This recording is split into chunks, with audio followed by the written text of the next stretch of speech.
Vamos a entender en este video por qué las constructoras se retrasan, a ver si hay un porqué y Lady Noreña nos va a explicar cuál es ese porqué, porque es que se nos retrasan los proyectos de vivienda.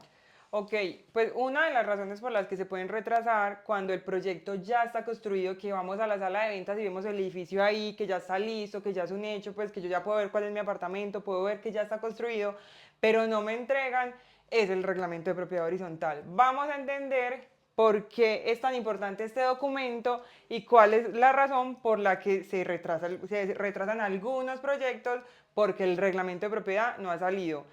A mí me parece muy particular que a nosotros en sala de venta nos dicen, ay, el reglamento de propiedad no ha salido y todos, ah, sí, no ha salido. Pero nadie pregunta, ¿y qué es el reglamento de propiedad horizontal y por qué es tan importante?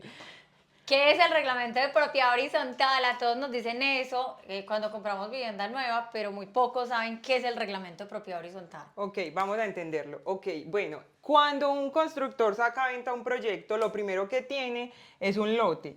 Ese lote tiene un número de matrícula inmobiliaria. Para que entendamos, el número de matrícula inmobiliaria es como ese número de cédula que identifica a cada lote. Con ese número de matrícula inmobiliaria yo puedo buscar qué actos se le han celebrado o con los que han grabado el lote. Cuando el constructor desarrolla una obra, por decir en este ejemplo, tiene un edificio, no sé, de 50 apartamentos, a la hora de escriturar el proyecto, pues no puede escriturarle a cada uno de los compradores con el mismo número de matrícula inmobiliaria. Entonces, ¿qué tiene que hacer? Tiene que este mismo número de matrícula inmobiliaria dividirlo en 50 pequeñas matrículas inmobiliarias para que tenga individualizar como cada apartamento de los que construyó para que nazca la vida jurídica. O sea, aquí empezamos con la primera definición de lo que es un reglamento de propiedad horizontal. Es el documento por el cual se crean las matrículas inmobiliarias de los apartamentos que ya están construidos, es decir, por los que nacen a la vida jurídica. Este documento suele ser un documento que es denso, que se tiene que revisar, que si no coincide en algo en el reglamento de propiedad horizontal se devuelve para que lo vuelvan a revisar, entonces es un poquito complejo. A veces yo creo que la gran mayoría de constructoras se les han devuelto algún reglamento de propiedad horizontal. ¿Y qué documentos requiere una constructora para que puedan tener el reglamento de propiedad horizontal? Ok, el documento que le van a pedir, ya vamos a entender cómo se saca el reglamento de propiedad horizontal, es el certificado de Cámara y Comercio de representación legal de la persona jurídica, es decir, del constructor. La licencia de construcción ejecutoriada, es decir, la licencia de construcción ya expedida por el curador y aprobada, pues porque si no tengo la licencia de construcción, pues no debería estar este edificio aquí levantado. Los planos punteados, los planos arquitectónicos punteados, ¿qué quiere decir punteados? Donde me aparezcan como la especificación de los linderos del apartamento. Eso es lo más importante y lo que hace más denso el reglamento de propiedad horizontal, porque yo tengo que, bueno, y el último documento es el documento detallado con los linderos, áreas comunes y la reglamentación de los copropietarios, es decir, este último es la redacción de la escritura pública de reglamento de propiedad horizontal. ¿Qué coloco en el reglamento de propiedad horizontal? Con los planos punteados identifico cada uno de los apartamentos. Entonces, el 201, por donde me limita por el oeste, por el este, o sea, por el sur, por el norte, es una especificación muy técnica que si algo no coincide en la redacción de la escritura pública de reglamento de propiedad horizontal con los planos arquitectónicos se devuelve. Entonces, ¿cómo es el proceso para expedirlo? Este documento, este ultimito, lo redacta un abogado experto en hacer los reglamentos de propiedad horizontal porque sí necesita una especificidad muy técnica pues, y una precisión para que no sea devuelto. Este reglamento de propiedad horizontal debe coincidir con los planos, lo que ya habíamos dicho. Después de que ya esté redactado el documento del reglamento de propiedad horizontal, viaja ante el notario, la notaría que el constructor elija. ¿Qué hace el notario? Dar buena fe de que el reglamento de propiedad está perfecto, que coinciden y ya lo revisa y dice listo. Y lo mandan la constructora o bien sea el notario, eso ya lo deciden ellos, lo manda a la oficina de registros de instrumentos públicos, que es desde acá, desde donde nos lo devuelven. Cuando llega a la oficina de registros de instrumentos públicos, ellos tienen un formulario de calificación donde dicen, ok, cumple con la especificidad de la licencia, del plano, el reglamento pasa, si no cumple con eso, lo devuelven al constructor.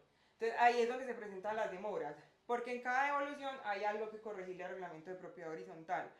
Adicional, cuando ya, digamos que lo devolvieron una o dos veces, la oficina de registros de instrumentos públicos lo revisa y dice listo, está ok, lo mandan a registro.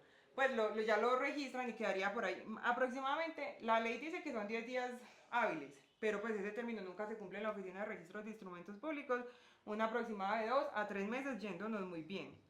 Que no haya un colapso en la oficina de registros de instrumentos públicos. Y desde que inicia el proceso hasta la finalización, ¿cuánto más o menos aproximadamente? Eso depende del constructor. Hay constructores muy juiciosos que incluso antes de que el proyecto, de que este proyecto ya esté, pues como la torre ya esté terminada, empiezan con la redacción. Podría yo calculándole, pues si es un aproximado 6 meses.